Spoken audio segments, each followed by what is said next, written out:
Hello आप लोगों को सेट 17 का एक्सप्लेनेशन हम लोग देखते हैं। इन द मीन टाइम आप अपने सेक्शंस को जहां जहां आपके इंग्लिश में लगता है कि वीकनेस है, परेशानी हो रही है, उस पर वर्कआउट करते रहोगे। आंसर्स मैच करो प्लीज। आप चाहो तो वीडियो को पॉज कर लो, देख लो एंड मैच करने के बाद हम लोग एक्सप्लेनेशन पे नजर डालते हैं।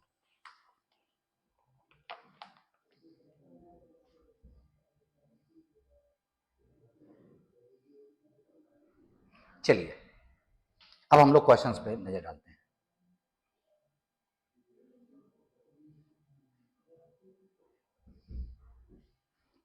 क्वेश्चन नंबर 1 में स्पेलिंग मिस्टेक था, तो स्पेलिंग मिस्टेक बहुत क्लियर है कि ट्रांजिएंस में स्पेलिंग जो होता है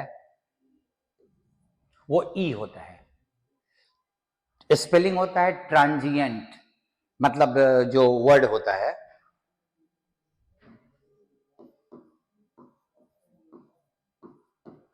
ट्रांजिएंट, एडजेक्टिव है, टेम्पररी, और इसी का जब नाउन बनता है तो द वर्ड इज ट्रांजिएंस।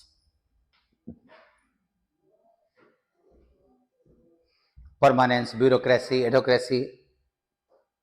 एडोक्रेसी होता है जब आप किसी काम को टेम्पररी करते हो, कोई अरेंजमेंट करते हो जो टेम्पररी होता है, दैट इज कॉल्ड एडोक्रेसी। नाउ इस क्वेश्चन को देखो। ये क्वेश्चन में आसान ये है कि तुम्हारा पहला नाम यहां दिया हुआ है Stevens. A few years later Stevens borrowed his dad's, क्योंकि son Steven was making horror pictures. इन दोनों में से, क्योंकि ये ही है तो ये यही दोनों में से पहला आएगा, और बी कहीं पहला नहीं दिया हुआ है, या तो डी दिया हुआ है नहीं तो सी दिया हुआ है, तो तुम्हें सी ही लेना होगा। अब जब सी ले लोगे तो तुम्हारा सी पहला आया तो एक में सी के बाद बी, और दोनों में सी के बाद बी आया। अब इसमें देखो, in he played a dentist, he pulled popcorn dipped ketchup from her mouth with a pair of pliers. तो पहले वो डेंटिस्ट बनेगा और तब ये निकालेगा, तो डी के बाद ए आएगा, और यहां पे ए डी डाला हुआ है, इसीलिए डी के बाद ए तुम्हारा यहां पे आंसर बनेगा। ठीक है। क्वेश्चन नंबर 3, क्वेश्चन नंबर 3 में डी नंबर जाएगा, कोई दिक्कत नहीं है उसमें। हाँ, क्वेश्चन नंबर 4 में डाल दीजिए his bad behaviour evoked punishment. उसके बुरे व्यवहार के चलते पनिशमेंट मिला, या पनिशमेंट जरूरी था। अब ये एस्केप्ड प्रोड्यूस्ड, समन को लगाते हैं जब हम किसी को बुलाने के लिए कोर्ट में, सरकार के सामने, कमिटी के सामने, तो हम उसको बुलावा भेजते हैं, that is someone. Call for का मतलब जरूरी होना, needed. Call for phrasal verb है, नीडेड, जरूरी होना। सो तुम्हारा आंसर इवोक्ड का कॉल फॉर हो जाएगा। वेरियस का एक ही वर्ड जाएगा, सिमिलर। आइडेंटिकल मतलब होता है दिखने में सिमिलर, तो इसका डिफरेंट हो जाएगा। लेकिन वेरियस मतलब बहुत सारे, तो सिमिलर ही नेम। फीचर अगर एक तरह का हो तो आइडेंटिकल यूज करते हैं। नेक्स्ट, पे through his nose, that is किसी चीज के लिए बहुत ज्यादा पैसा चुकाना। 7 नंबर, डू यू वांट, तो इट बच्चे के लिए सब में लगा हुआ है, इट वांटेड हो जाएगा ना, यहां पे had wanted, want, would want, तो वांटेड सिर्फ यहां पे है, इसलिए ऑप्शन नंबर ए। अब इस क्वेश्चन में 8 नंबर में तुम ध्यान देखो, there is no dearth, no need, no substitute, तो यही ना कि हमारे बच्चों का कोई विकल्प नहीं होता, और तो कोई वर्ड नहीं जाएगा। There is no need for our children, कोई अर्थ तो सेंटेंस का मीनिंगफुल होना चाहिए। अर्थ मीनिंगफुल होना चाहिए, और वो मीनिंग किसी में नहीं जा रहा है। आप कोई भी वर्ड चुनो। 9 नंबर में आंसर सी, चूंकि are you paid, are paid passive में दिया हुआ है तो एक्टिव में डू पे हो जाएगा, और पे करने वाला यहां नहीं है तो अपनी तरफ से लगाना पड़ेगा दे। एट ए डिस्टेंस, एक वाइज पॉलिटिशियन चापलूसों को अपने से दूर रखता है, तो at an arm's length. At one's finger का मतलब at one's command, vocabulary should be at your fingers, at your command. At cross purposes, एक दूसरे के विरोधी, पर्पस दोनों का एक दूसरे का क्रॉस कर रहा है। And at the end of the tether, tether मतलब होता है पेशेंस, मतलब एकदम पेशेंस खत्म हो रहा है। The police praised the meticulous arrangement, arrangement बहुत अच्छा था, तो अरेंजमेंट अगर बहुत खराब होगा तो वो हैफेजार्ड हो जाएगा, अस्त व्यस्त। ध्यान देना, रैंडम, रैंडम का मतलब बिना किसी प्लानिंग के किसी चीज को अरेंज किया जाए, किसी ऑर्डर में नहीं हो वो। रिडिकुलस मजाकिया, बेतुका। शैबी डर्टी गंदा। और ये अरेंजमेंट है अगर बहुत परफेक्ट फॉल्टलेस है तो उसका अस्त व्यस्त ही जाएगा। क्वेश्चन नंबर 12, क्वेश्चन नंबर 12 में आंसर डी, हाउ अगली I looked in the dress. क्योंकि जब हाउ लगा हुआ है ना तो क्वेश्चन में हाउ नहीं लगना चाहिए, वो वेरी में चेंज हो जाता है, वेरी के मीनिंग में। नेक्स्ट क्वेश्चन मजेदार है, the note should be dash to all the concern departments. Notes को सारे डिपार्टमेंट के पास भेजना चाहिए, जरूरी के रिलेटेड डिपार्टमेंट से। फॉरवर्डेड। ब्रिलियंट का स्पेलिंग देखो आप, ए लगेगा। क्वेश्चन नंबर 15 पर तुम्हारा चौथा वाला स्टेटमेंट दिया हुआ है, man is a thinking animal, he is also a creative animal, तो तुम्हारा एस तो यहां पे आएगा ही ना, और अगर एस आएगा तो तुम्हारा ये कैंसिल हो जाएगा, लेकिन बाकी तीनों जगह एस दिया हुआ है। तुम 4 नंबर में sentence low, out of this desire. Out of का एक मतलब होता है बिकॉज ऑफ, इस इच्छा के कारण he creates art and literature and preserves them. अब 4 के पहले उसके पास एक इच्छा चाहिए, उसके पास आपके पास एक इच्छा बताने वाला चाहिए जहां पे वो इच्छा कर रहा हो, क्योंकि आप लिखा हुआ है he creates religion and code of ethics, उसी में उसका पर्पस भी दिया हुआ, सो दैट। यहां लिखा हुआ है ऑल दीज थिंग्स क्रिएटेड, तो वो इस में जाएगा, इसके बाद जाएगा नहीं, तो तुम्हारा क्यों ही आने का है। देखिए वो हमेशा प्रयास करता है to make his life happy and enriched, हमेशा वो प्रयास करता है कि उसकी जिंदगी खुशनुमा हो, समृद्ध हो, और इस डिजायर के कारण वो ये काम करता है। वो क्या क्या बनाता है। ये क्वेश्चन में आपके पास अंडरस्टैंडिंग बेस्ड था, इसमें क्लू नहीं थे। आप ध्यान दीजिए, ये क्वेश्चन आपको बनाने में प्रेशर पड़ा होगा। यहां पे लिखा हुआ है इन बल्क प्रोसेसिंग। अब इसमें अगर आपको इंटरेस्ट है तो आप मेरे अप्रोच को देखो कि अगर अंडरस्टैंडिंग बेस्ड अरेंजमेंट्स आए तो कैसे देखते हैं। यहां पे लिखा हुआ है इन बल्क प्रोसेसिंग, मैं इतने ही पर रुक जाऊंगा कि बल्क प्रोसेसिंग में क्या होता है, ये डाला हुआ है। तो अगर ये तुम्हारा पहला सेंटेंस होगा तो सारे में बल्क प्रोसेसिंग की चर्चा होगी, और तुम्हारा पहला सेंटेंस या तो बी को छोड़ के बाकी कोई भी हो सकता है। सी पे डालते हैं नजर, बल्क प्रोसेसिंग सारे में चर्चा नहीं है। Latest look at 2 cultures of competition, ये तुम्हारा देख लो कि सी तुम्हारा फर्स्ट जा रहा है, क्योंकि ये इंट्रोड्यूस कर रहा है 2 तरह के कंपटीशन पे, 2 कल्चर कंपटीशन के हम तो ध्यान देते हैं, और तब ये बताना होगा कि बल्क प्रोसेसिंग में क्या होता है।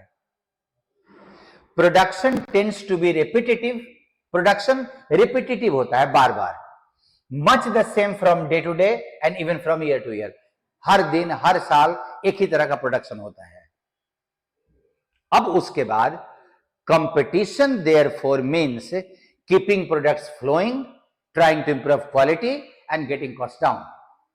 तब फिर अगर प्रोडक्शन एक ही तरह का हो तो कंपटीशन का मतलब कि प्रोडक्ट चलता रहे, दाम कम हो, उसकी क्वालिटी इंप्रूव होती रहे। तो तुम्हारे डी के बाद बी आना है, सी पहला है और डी के बाद बी दोनों में दिया हुआ है। अब ए को देखो, ए को तुम किधर डालोगे वो नजर में डालो। और वो बल्क प्रोसेसिंग की चर्चा कर रहा है। किसमें? प्रोडक्शन, बल्क प्रोसेसिंग में। जब बल्क प्रोसेसिंग का मतलब होता है जब बड़ी मात्रा में हम प्रोडक्शन करें, तो सी के बाद तुम्हारा ए जाना है। Next, dry weather with no rainfall, तुम्हारा ड्राउट, इसको सूखा बोलते हैं। ड्राफ्ट आप जानते हो, डेजर्ट। और ये ड्राउट या तो घूंट होता है, नहीं तो हवा के झोंके को बोलते हैं। हवा का झोंका या किसी चीज का लिक्विड का आप जो घूंट पीते हो। ये क्वेश्चन आसान था, एंग्री विथ समबडी। यहां पे कोई ज्यादा परेशानी नहीं थी। Next question, you can leave the book here. तो दे कुड ही होगा और यहां पे हियर देयर में से देयर ही होगा ना, कैन होना नहीं है, कुड होगा। नेक्स्ट क्वेश्चन, एक ये अच्छा क्वेश्चन था। Based on the newspaper reports we can conclude that many accidents caused by. अभी आप ध्यान दो कि आपका इस कॉज्ड के जगह पे आर कॉज्ड होगा, क्योंकि आपका ये बाई लगा हुआ है तो वर्ब को पैसिव बनना चाहिए। और अगर ऐसे कॉज्ड रखते हो V2 तो वो एक्टिव बन जाता है। और ये एक जनरल इंफॉर्मेशन है, तो इसको प्रेजेंट इंडेफिनिट का लापरवाही भरे तरीके से एक्सीडेंट ड्राइव करने से एक्सीडेंट होता है तो आर कॉज्ड हो जाएगा। इस सेंटेंस में देखो, तुम्हारा ए एकदम क्लियर सब जगह ऑप्शन में भी दिया हुआ है। फर्स्ट सेंटेंस है something magical is happening to our planet. अब नेक्स्ट कौन सा?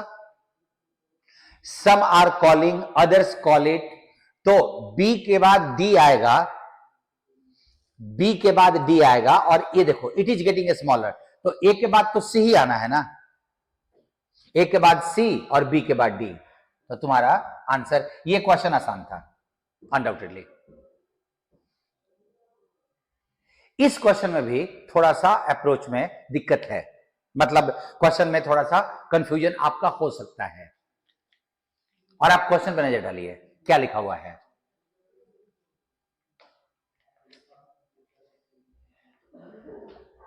इंट्रोडक्शन में ए और बी तुम्हारा पहला है, बी होगा नहीं। If there is a strong organic bond between different personalities, ये तो एक कंडीशन डाल रहा है, इंट्रोडक्शन यहां है।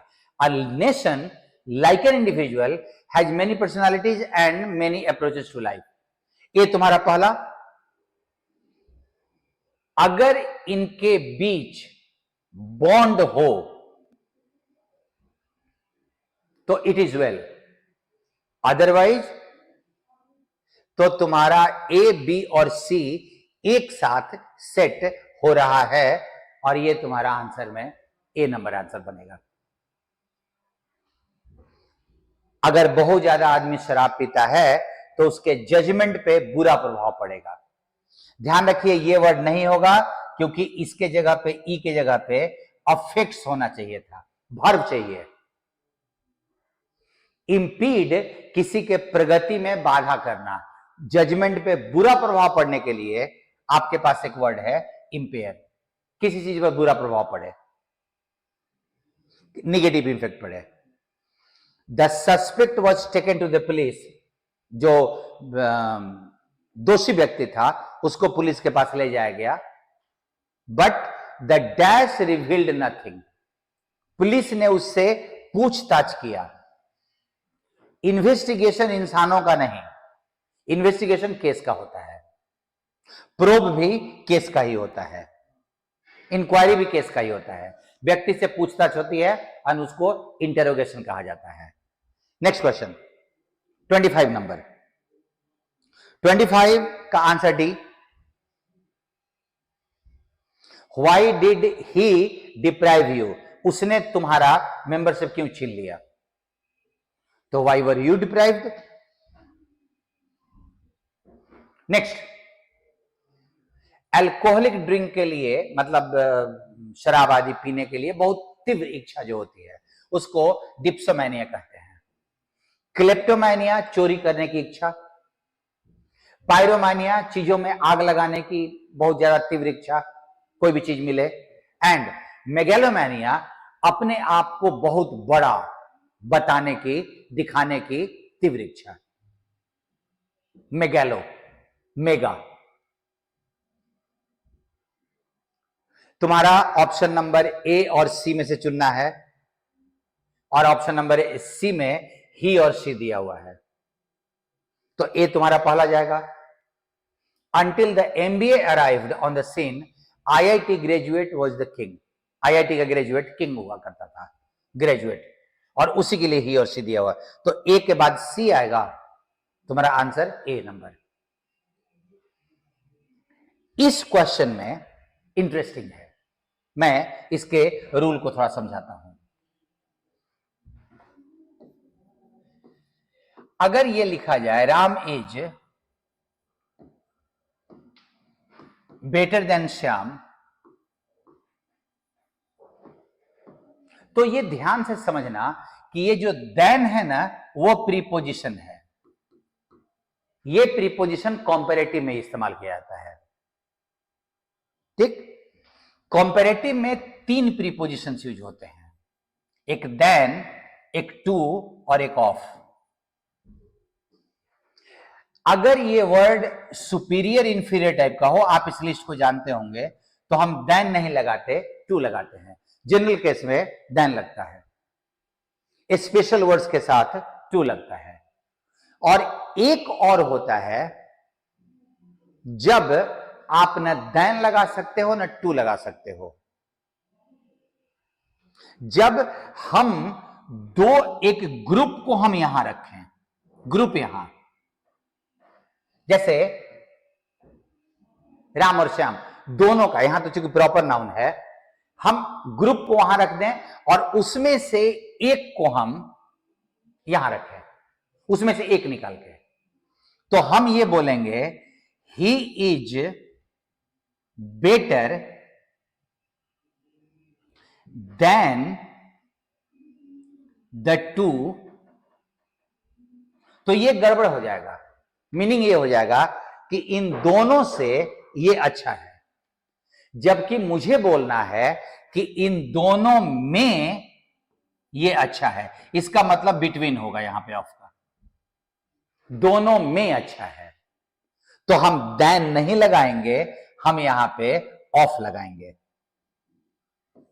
और रूल ये है कि अगर आपको बेटर के बाद ऑफ लगाना है तो बेटर के पहले द लगाने की जरूरत पड़ेगी। He is the better of the two, दोनों में ये बेटर है। सेम रूल आप देखो इस क्वेश्चन में दिया हुआ है, he is the poorest of the two workers, दोनों वर्कर्स में वो गरीब है। अब दो के लिए सुपरलेटिव हम लगाते नहीं है, तो तुम्हारा पुअरेस्ट कैंसिल हो जाएगा, ऑप्शन नंबर सी और ऑप्शन नंबर डी, बी भी कैंसिल हो जाएगा, और तुम ए को देखो, द भी लगा है और ऑफ भी लगा है, इसलिए आंसर इज ए।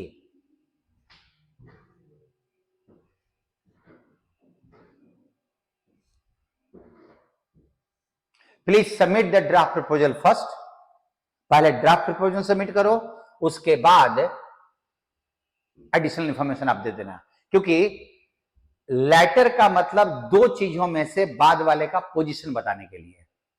लेटर समय बाद में, आफ्टर अगर हम लगाते can be submitted after that, after preposition हो जाएगा, तो उसके बाद एक शब्द चाहिए होता है। इस क्वेश्चन को देखो, all of us have admired some writers. ये क्वेश्चन बड़ा अच्छा था, क्लोज टेस्ट। हम लोगों ने सारे राइटर्स को, बहुत सारे राइटर्स को एडमायर किया है। Dash there work over that of others for their writing style. और उनके किताबों को, वर्क का मतलब यहां बुक है, उनके किताबों को दूसरे से ज्यादा पसंद करते हैं। अब अगर आपको वर्ब का ही फॉर्म डालना है, ठीक है, तो दो चीजें ध्यान रखिएगा कि आपका आंसर ये होगा, हैविंग प्रेफर्ड हम ये लगा सकते थे, आप ध्यान से सुनना, तब ये पार्टिसिपल हो जाएगा और पार्टिसिपल के पहले कॉमा आदि का इस्तेमाल हम नहीं करेंगे। Preferring their work over others as much as for the content of their work.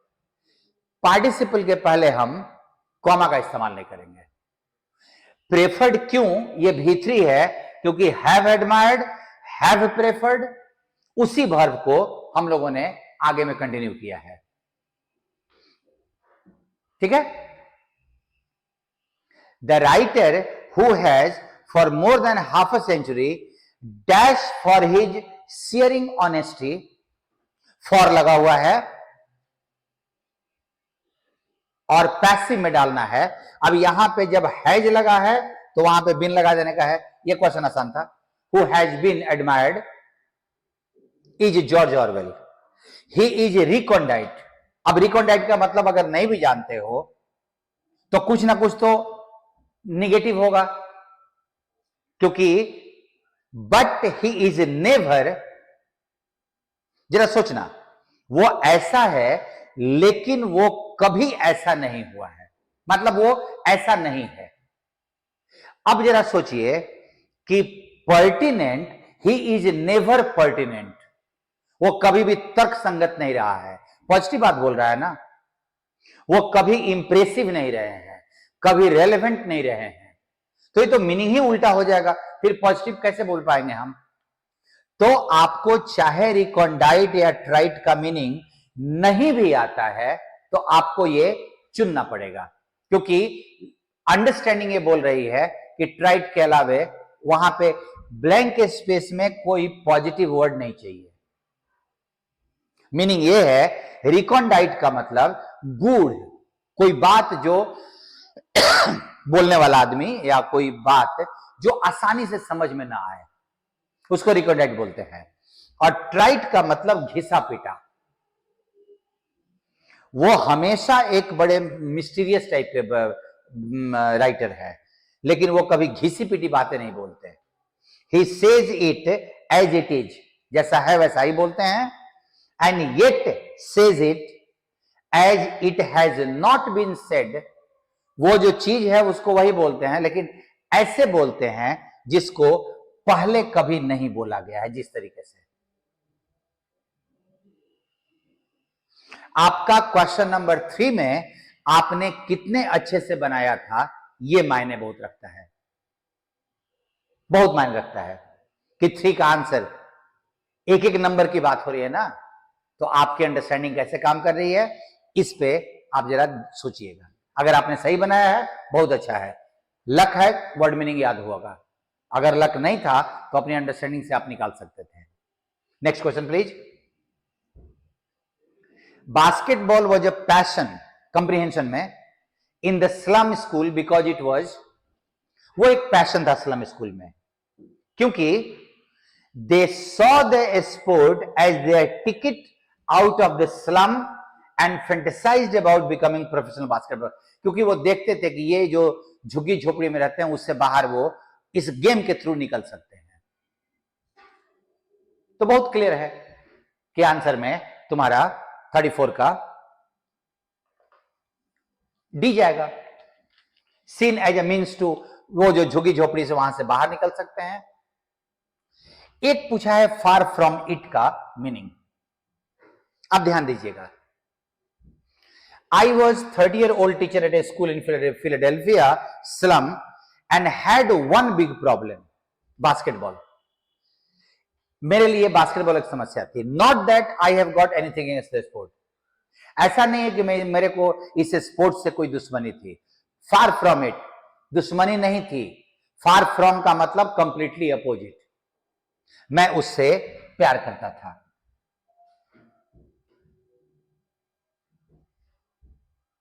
Next, passage का टोन कैसा है? पैसेज के टोन में ये क्वेश्चन हम लोग करते थे। अगर नॉस्टैल्जिक होगा तो आप पुराने दिनों को याद करके दुखी हो जाओगे, अच्छे दिन जो आपने बिताए हैं। अगर ये रेमिनिसेंट होगा तो आप पुराने समय को याद करोगे, दुखी नहीं होगे, बीते हुए दिनों को आप याद करोगे। रिवीलिंग, किसी चीज को उजागर करोगे, और डाइडैक्टिक का मतलब आप उपदेश दोगे। तो आप अगर इस पैसेज को देखो तो पैसेज में वो जब ये जो राइटर है वो अपने जब इस फिलाडेल्फिया के स्लम में जो टीचर था उस समय की बात को याद कर रहा है। So it is reminiscent. Author का आइडियोलॉजिकल स्टैंड पॉइंट क्या है, वो क्या बोलना चाह रहा है? बोलना वो ये चाह रहा है कि बास्केटबॉल अच्छा गेम है, उससे पॉवर्टी से दूर भागा जा सकता है, बहुत कम लोग कर पाएंगे, उससे ज्यादा सेफ है हम पढ़ाई करके अपनी गरीबी को दूर करें। क्योंकि आप जरा ध्यान दो, यहां पे I wanted the kids to be as sharp as और even sharper than they were on the court to develop critical skills. Academics could not just be an afterthought. Afterthought का मतलब हमने कुछ planning कर लिया, बाद में उसमें कोई चीज जोड़ दिया। वो बोल रहे हैं कि पढ़ाई लिखाई आफ्टर थॉट नहीं हो सकता है, ये प्राइम थॉट होना चाहिए, क्योंकि बहुत कम लोग बिग स्केल पे, हाईएस्ट स्केल पे खेल पाते हैं। Next question, paragraph.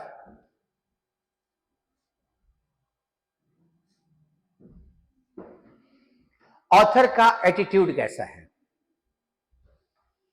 अब ऑथर के एटीट्यूड में अगर वो सिनिकल होगा तो वो हर बात की सफलता पे संदेह व्यक्त करेगा, सारी चीजों पे।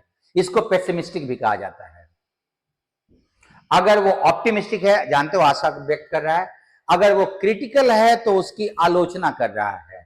और अगर वो कंस्ट्रक्टिव है तो जिस मुद्दे की बात कर रहा है उसकी समस्याओं को बता के समाधान भी बता रहा है।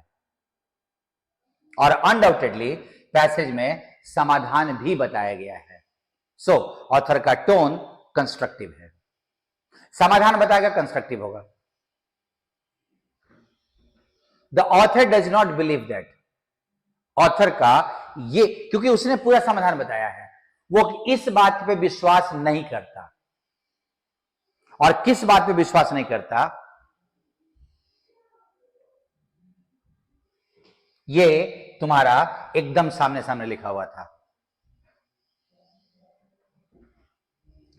But there is little to show, दिखाने के लिए कुछ नहीं है। That managements concern are keen on such reforms, कि मैनेजमेंट जो है वो रिफॉर्म करने के लिए बहुत इंटरेस्टेड है। किन का मतलब वेरी इंटरेस्टेड, ये दिखाने के लिए नहीं है। सो ऑथर ये नहीं मानता कि मैनेजमेंट रिफॉर्म के लिए इंटरेस्टेड है।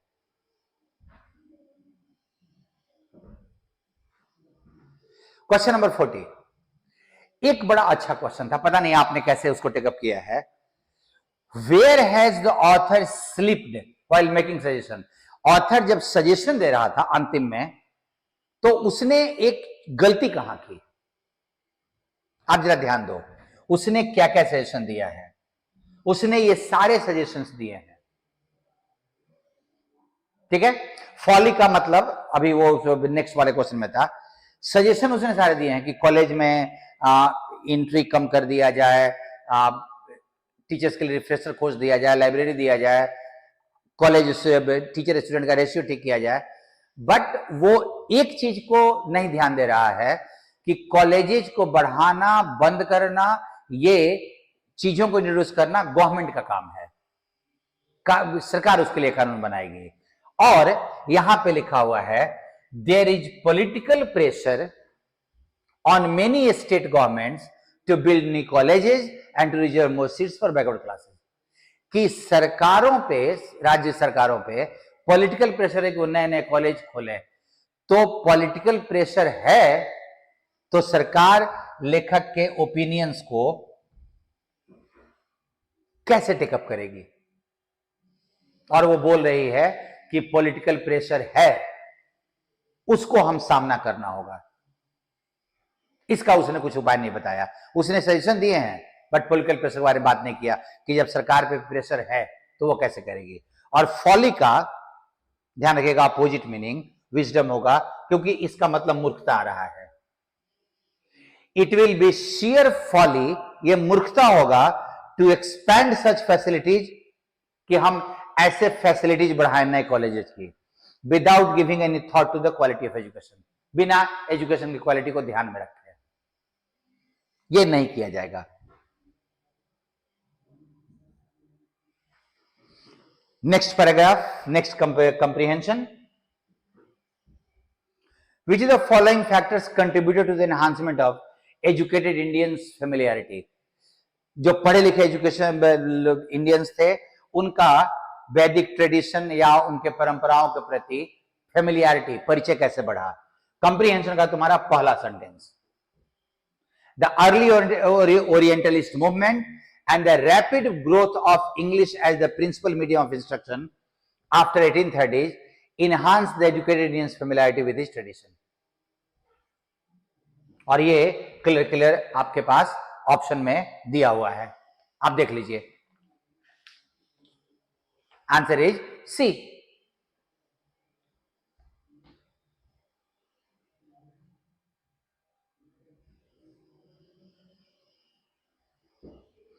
नेक्स्ट क्वेश्चन, कौन सा इंपॉर्टेंट शिफ्ट हुआ है? Talking about the early 19th century. Early 19th century में क्या इंपॉर्टेंट चीज शिफ्ट हुआ था? और इसी समय में बात किया ना, अर्ली 19th सेंचुरी मतलब यही वाला। And it was the development where also facilitated by the coming of the printing press. और इसी समय में प्रिंटिंग प्रेस आया था।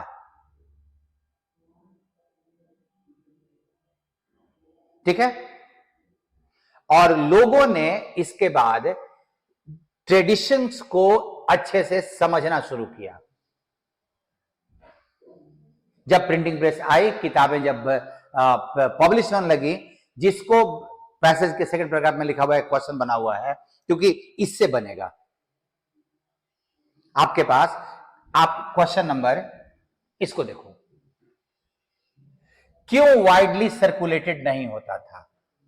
क्योंकि पैसेज में एक जगह पे लिखा हुआ है clearly, hitherto text could not be most Hinduism had been guarded by a class of Brahmins who prevented their wider circulation. Brahmins इसको बचा के रखते थे कि इसका सर्कुलेशन ना हो। तो अगर ये